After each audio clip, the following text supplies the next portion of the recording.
Hello, welcome back to the channel. Welcome back to another bushcraft for beginners. That's right, and in this video I'm not in the woods. That's right, because we don't always have to be in the woods to do our bushcraft. Indeed, sometimes, well, we can go out and we can harvest what we need in the woods and then bring it back, and you can work on it in your garden, your front room, or in my case, Greencraft HQ, aka my shed.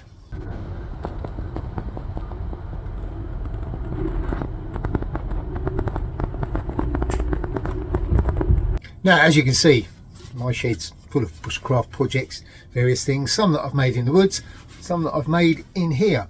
All manner of different things, from spoons and kutskers to baskets to knives that I've worked on, all sorts of different things. But we don't always have to be out in the woods when we're working on our projects for bushcraft. Now, this video is a carry-on from our last video, because in our last bushcraft for beginners video we looked at safe cutting skills. And this carries on from that, in that this is a couple of little projects that you can do that use those safe cutting skills and also include a couple of extra ones. The projects that you're going to make, well, they're going to lead into the next couple of videos. They're going to be things that you're going to be using throughout the course.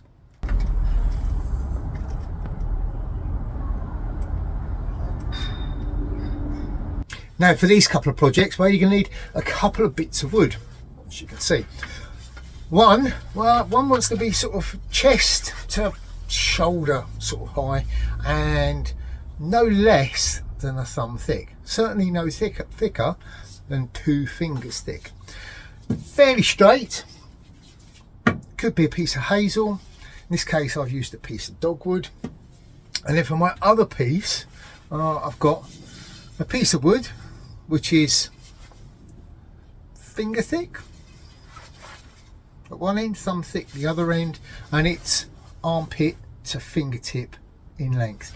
And for this particular piece I've gone for a little piece of sycamore, mainly because the way the branches grow, they grow in pairs alternately going up, so the area in between those nodes where the little branches and side branches stick out is not free, and that's what I want for this. So if you are enjoying this video, then remember to hit that thumbs up button, and if you haven't already, please subscribe to the channel. Many people have, and I thank you all so much for it. The channel is growing really nicely. I am still hoping one day to hit that play button. Who knows? I'm not in the demographic, as I said before. Not got a dog, not got kids, and I don't talk about Keir Starmer. So anyway, do me a favour, hit that subscribe button. So as far as tools go, well, I'm just going to be using this, my little BPS fin light. So that's pretty much all you're going to need. You also might need a baton, but that is about it. So our first job, well, we're going to use one of those cuts that we did in the last video. And what I want to do to each end of the stick is just round the ends off, just chamfer those off. And you'll remember that was a very simple little cut where literally we just turned it and took a little piece off, turn it and take a little piece off, and you keep working all the way around the top until it's done. You then flip it and go to the other end.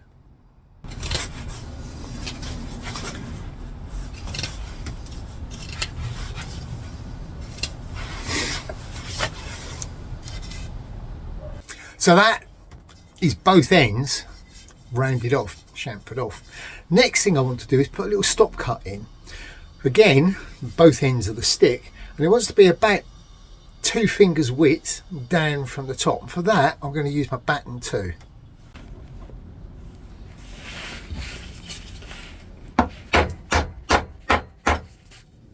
So with those little stop cuts put in, what I'm then going to do is shave up to that line, and we're going to make one of those figure 7 notches again in both ends of the stick.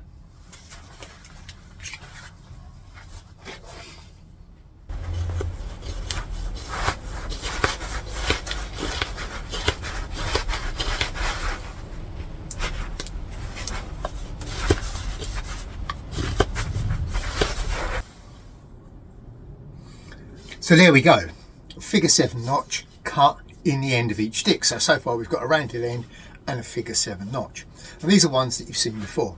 For the next bit, we're going to move on to this centre area here, and what I want ideally is an area where there's very little in the way of knots, potential knots, side branches. And you can see with sycamore you've got these little nodes here and again here. This area in the centre here, there's none, so that is where I'm going to work.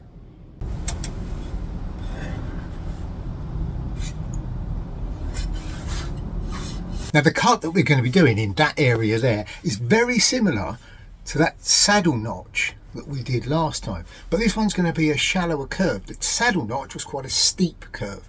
This one's going to be much shallower.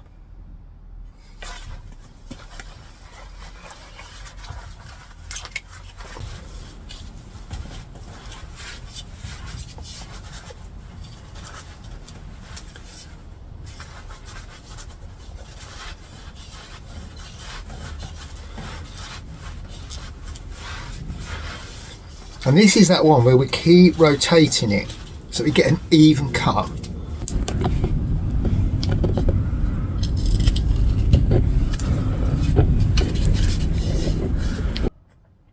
There you go. Now, as you can see, I haven't gone as deep as halfway, and that's because what I want to do next is repeat the same thing on the other side.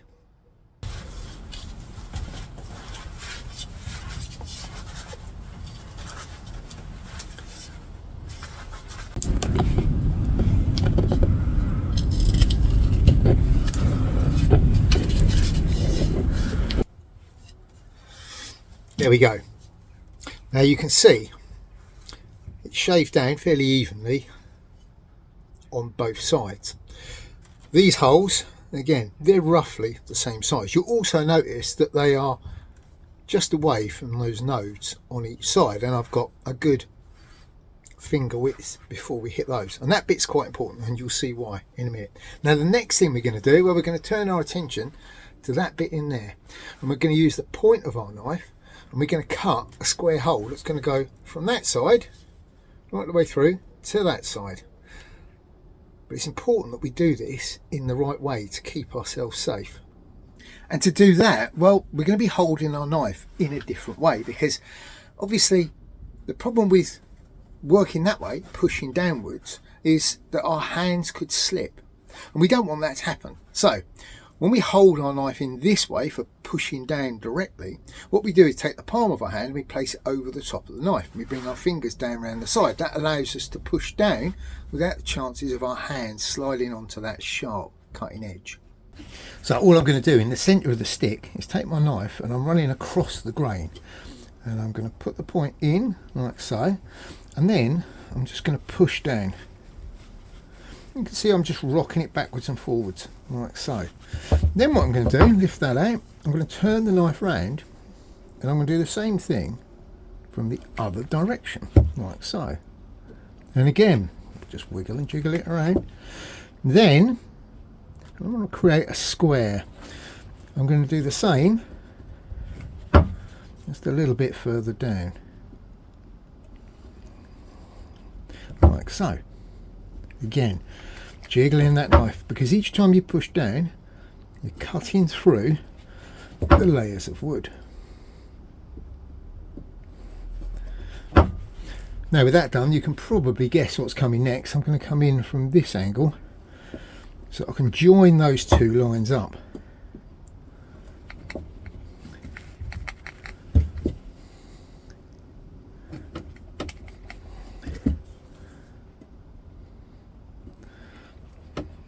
Like so.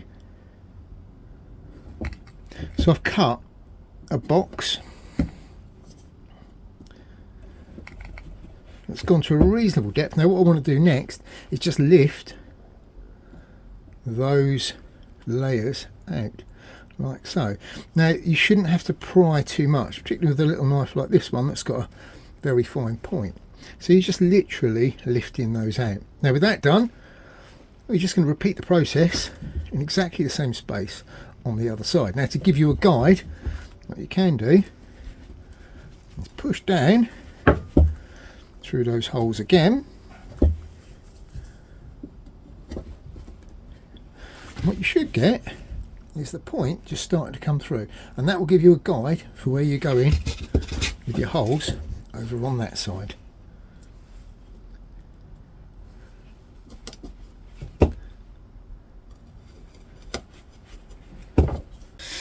So, what do you reckon it could be? Can I still say, do you know what it is yet?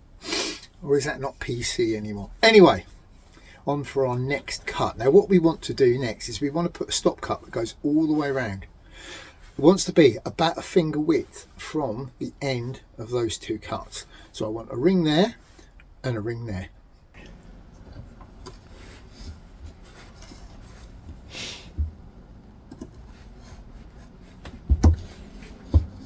And I'm pushing down quite hard because I want to go through the bark and into the wood. Do the same on this end.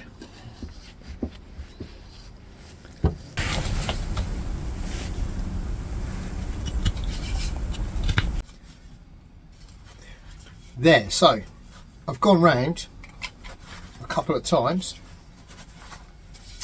and you can see that's fairly deep. It's, well, that's what I call a beaver cut. It needs to go in quite deep, almost to your cord in the centre, but not quite. And then once you've done that, you need to be quite careful, because then what you're going to do, well, I'll show you that next. So with that break done, what I'm going to do next, well, I'm going to round off this end.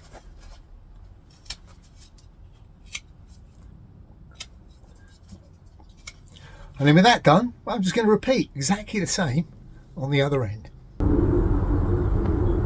So with both ends done, what I've now got is this. And it's a little toggle with a hole in the end. And you're going to be using this in our next video.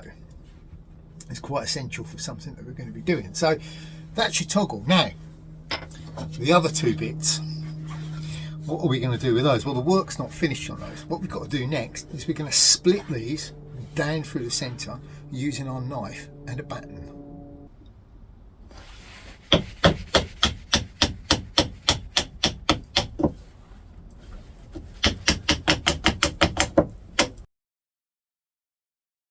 There you go. So with those two split, well, what have I got? I've got these. And if they look a bit like tent pegs, that's because that's exactly what they are. These are half-weight tent pegs. Nice and simple. You only have to carve one tent peg. You then split them down. And suddenly you've got two. Now they might seem a bit long, but you can always shorten them down. These have still yet to have a proper point put on them.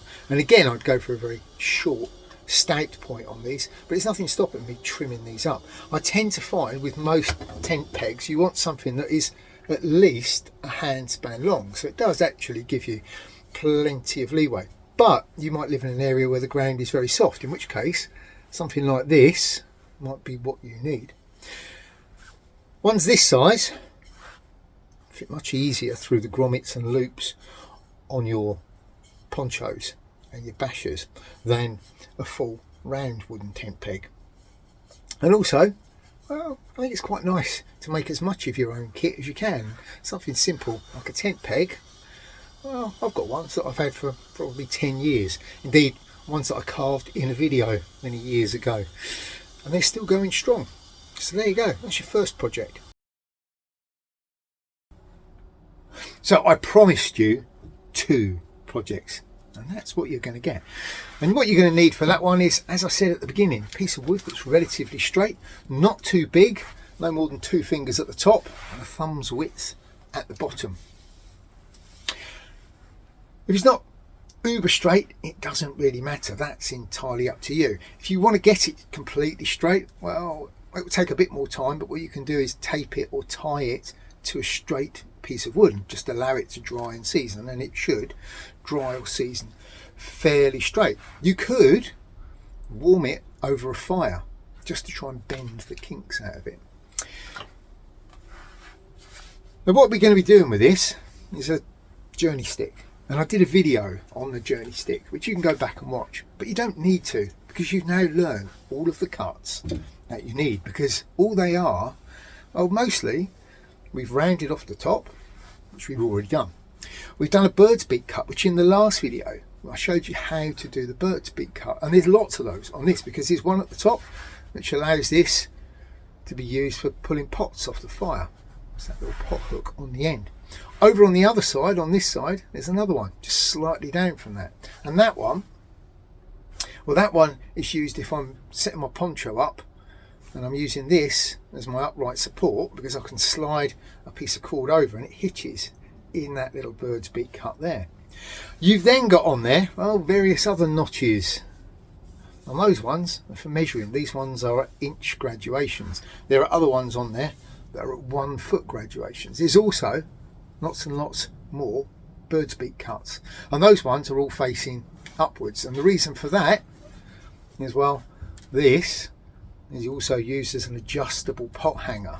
I don't have to go and harvest one while I'm out. Actually, I'm carrying one with me. It just happens to also be my journey stick. Now, you can, if you want it to last, but you can reinforce the end, because the end that's in contact with the ground will split and break. So you've got several options. This one, I just put one of those, I think this is a foot of a chair or something, but you can get those little rubber ones that fit onto walking sticks and stuff. You could, if you don't want to go that far, what you could do instead is do what I've done with this one. And all I've done there is I've just screwed a bolt into the end there. So that, again, will stop it wearing. You can see you do get a little bit of wear on the end, and those ends do eventually round out. But this one I've had for quite a few years, and it's still going strong. So those are your projects: a journey stick, a set of tent pegs, and that little toggle. And it's that little toggle that we're going to be using in our next video, because our next video, well, if you're a person who lives by the mantra, if you can't tie knots, tie lots, then the next video is for you, because it's a very simple guide to some very simple knots that will make your life a whole lot easier.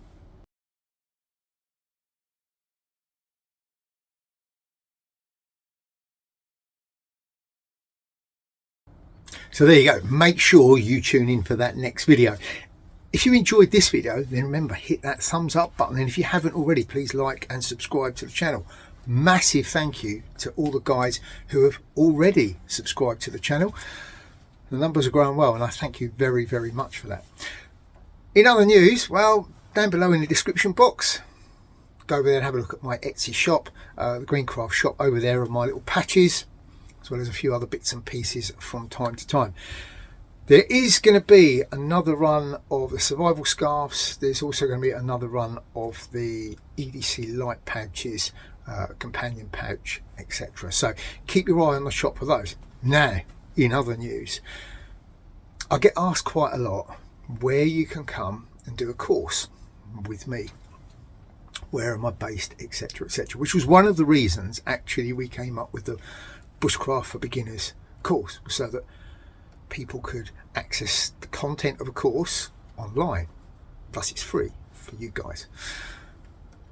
But I am taking on board what you're saying. So later this year, towards the end of July, there is something called the Shropshire RV. I think I mentioned it once before. It's going to be in Shropshire. It's a bushcraft and survival skill swap. I'm going to be there. I'm going to be doing some classes. I'm also going to be doing a talk. There is also quite a few other people there doing talks. Quite interesting guys. My old mate Dave Watson from Woodland Survival Crafts, he's going to be there, among many, many others. Chris from 112 Survival, he's also going to be doing a talk. Never miss Chris's talks, because they are always absolutely top notch. He is a guy who really knows his stuff.